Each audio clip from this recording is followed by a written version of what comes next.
voulais nous parler d'un album aux éditions Daniel Maguen qui s'appelle Thrillerville, de Le Renard et d'Alex Puvilland. Là, on réunit un Sasquatch, un monstre lacustre, un serial killer, se sont donné rendez-vous pour faire un massacre à Tranquilleville, bourgade de montagne québécoise, renommée Thrillerville. C'est une aventure foutraque et horrifique de série B. T'as tout dit. Oui, mais on en dire plus.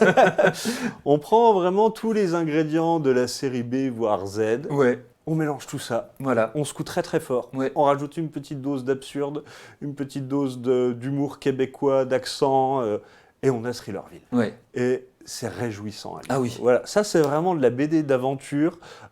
Alors, pareil, c'est un mélange des genres, c'est un melting pot. Oui. Il y a de l'aventure, il y a du polar, il y a du fantastique, il y a de l'humour, Il y a du gore. il y a du gore. Ah, un petit peu. Oui. Voilà. Comparé aux autres, ça va, c'est Ouais. très gentil.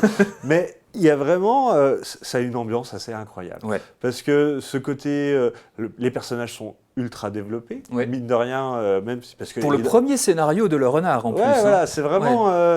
Et le dessin est plein de vie, plein d'allant. Ouais. Vraiment, c'est dynamique comme tout. C'est pas un dessin que j'attendais spécialement aux éditions Daniel Maguen, qui généralement publie des dessins plutôt académiques, Oui. on va dire, avec.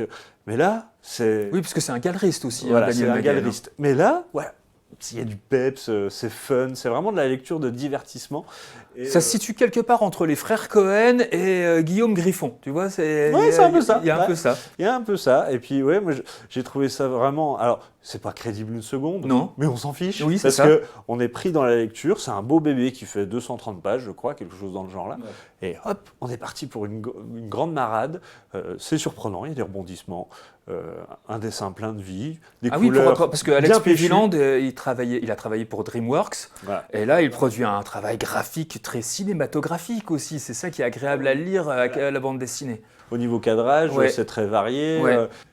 Avec un style direct, un découpage tendu comme ça, voilà, des dessins qui vont à l'essentiel, hein, on s'embarrasse pas. C'est une narration Et en même temps, ultra efficace. Ouais. Et en même temps, il y a du détail, je dis les dessins vont à l'essentiel, mais il y a énormément de détails dans ces dessins aussi. Ouais, non, c'est très riche comme BD et c'est très très fun. Voilà. Ouais. Et puis pareil, je voulais faire le dessinateur qui est très bien assisté par Laurent Croix aux couleurs et aux trames, qui apporte aussi justement cette vivifiance dans la couleur, parce que c'est très chatoyant en Ah plus, bah oui, tous là, les clairement, dessins. la couverture, très colorés, la couverture donne le ton. Ouais. Ça procure en plus cette ambiance un peu vintage qu'on aime dans ce genre de récit. Qui, au départ, c'était commandé en plus, je crois, en 80 planches. Bah, c'était pas possible. Voilà, ils en ont fait 250 parce que C'est un feu d'artifice. c'est un feu d'artifice tout le long, on s'ennuie jamais.